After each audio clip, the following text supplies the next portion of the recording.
Hello Hasbro fans, this is Sephiroth Destroyers, back again with yet another Star Wars action figure review, and today taking a look at a Clone Wars basic figure release. This one is Republic Commando Boss, and get to this figure and his flaws in a moment.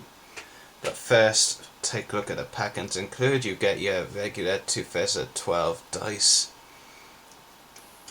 regular 2012 stand, and again another character with a unique card. So his boss, and pretty much the same image on the back, but you can see the weapon he's holding on the back of the card, and of course you can always slot the card into the stand, though I never really bothered doing that because I just have no interest in the card stands. I can use cards I cannot, but yeah. Anyway, here is a look at the packaging. You do have an image of Republic Commando Boss over there. And while I know fellow YouTubers have said they really like the way, these images come off like this and you can take them out, I just really hate it because it's just so frustrating trying to get it right for the review. I spent like the last 20 or so minutes before this review trying to fix that problem. It just really pisses me off, to be honest with you. Anyway, the back of the packaging reads, Republic Commando Boss is a sergeant in Delta Squad, an elite unit of clone troopers. He receives standard clone trooper combat training on Commando, then is put through additional training that is extremely tough, but makes Boss an aggressively effective trooper able to survive the demanding missions given to Delta Squad. And there's a prototype image of the figure over there, if you can see it. I'm not too sure if you can. The kid feature, which is the backpack and zipline, is over there. If you can see that, I'm not too sure. And our figures recently released in the mall packaging and this year include Clone Wars and Iron Chewbacca from the January wave, slight variation to the 2011 one. Clone Wars 12, Obi-Wan Kenobi, who is coming up after this review. Clone Wars 13, Captain X, who I do not own yet. And honestly, it's gone to a stage where after hearing so many bad things about this Phase 2X that I'm almost considering just passing on it, because we're probably going to get another bear Phase 2X at some point. And Clone Wars 14, Ayla Sakura, who I already have from the 2009 release, so no need to review that one. And this figure is Clone Wars 11. Probably tell it better over there. So that is the packaging and packings. Just put packaging away for now. Accessories. You get this backpack. Actually, no, I'll show that to you in a moment. Actually, he comes with the Republic Commando Blaster. Really cool. Very happy to see this in the animated line. It's a really cool gun. One of my favourite Star Wars guns, as well as the Scuba Clone Blasters. They were pretty cool.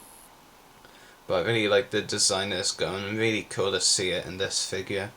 And you do get that backpack I mentioned earlier.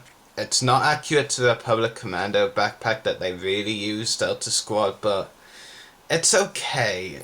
And it's not something kid feature wise that's absolutely awful, like the propulsion pack or lightsaber launcher / Beyblade. But it's not something I particularly enjoy. However, it's pretty cool, I will admit, how you can store the guns inside. I don't really care about storing the zipline inside, but it's pretty cool how you can store extra guns, like the 2 DC-70 blaster pistols included. You can store them inside. Anyway, here is the zipline. Nothing really too special and nothing I don't care about. So, just give a few cents to get that away. So there I had the DC-70 blaster pistols. Pretty cool. I'll take them out and give them to Boss in a moment, but first I'll show you what it looks like when you put the backpack on Boss. It looks so huge and bulky, but surprisingly, as I tested out before this review, it actually wasn't that hard to stand Boss up with the backpack on. If anything, I had more trouble standing Boss up without it on, which is quite bizarre, I will admit. I was expecting that to be the case, but pretty cool nevertheless. But it is pretty huge looking. And I'll just now give... Actually no, before I give Boss the blaster pistols, I might as well go over the articulation, which is where the main flaw of this figure is. So, ball jointed head, ball hinged shoulders, and while, you know, this articulation here is also what I called out for Phase 2 Wolf Birgo, Boss has these huge, humongous shoulder pads, and they pretty much, even though you can move his shoulders slightly, it kind of damages the movement of them. Very limited, really. He also has ball jointed elbows, no swivel wrists, but a swivel waist and swivel hips, and no wrist, knees, or ankles, which is really disappointing. Unlike Rex and Wolf, where we also were cried out because there was no removable helmet, Boss, I'm not too certain, but I'm fairly certain other Republic Commandos, at least Delta Squad, take their helmets off, so I don't think that's an issue. But just give them the blaster pistols now. Even with the lack of wrists, it isn't really that hard to hold them. If anything, I have more problem getting them to hold the Republic Commando blaster, which sometimes falls out of his hands, but the DC-70 blaster pistols, which look pretty awesome when he's holding them, fit in nicely.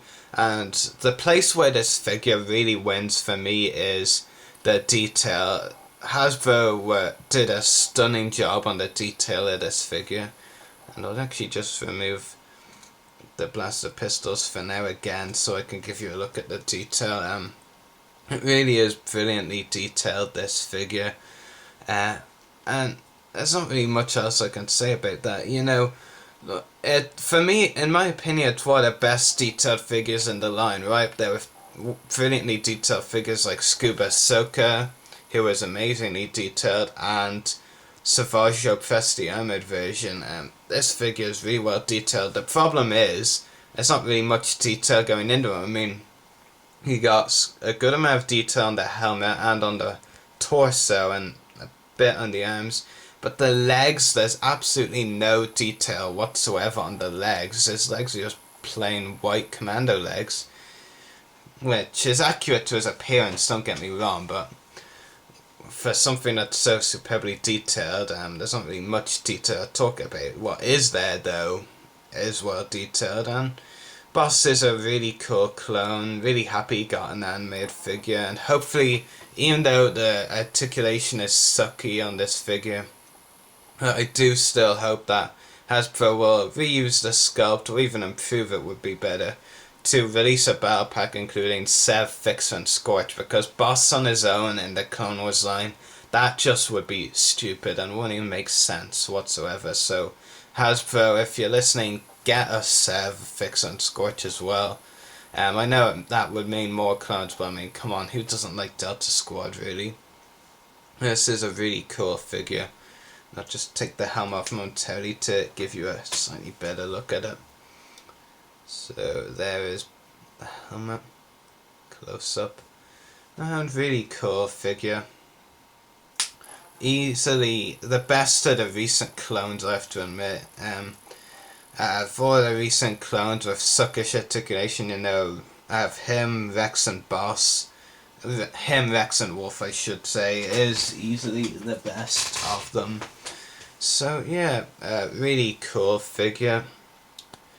And I'd probably rate him at about 5 or 5.5 out of 10. The terrible articulation and the non-screen accurate jetpack kind of turned this figure down slightly for me, but I would still recommend it to anyone who's a fan of Delta Squad, Republic Commandos in general, or who's just a completist of Clones Collection, or even anyone who just in general loves clones, because it is a pretty cool figure.